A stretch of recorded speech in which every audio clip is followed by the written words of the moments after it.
सदा सस्वरूपं चिदानन्दकन्दं जगत्सम्भवस्थानसंहारहेतुं स्वभक्तेच्छया मानुषं दर्शयन्तं नमामीश्वरं सद्गुरुं साईनाथं भवद्वान्तविद्वां समार्तण्डमीड्यं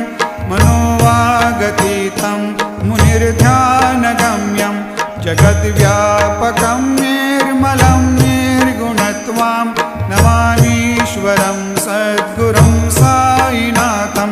भवाम्भोधिमग्नार्दितानां जनानां स्वपादाश्रितानां स्वभक्तानां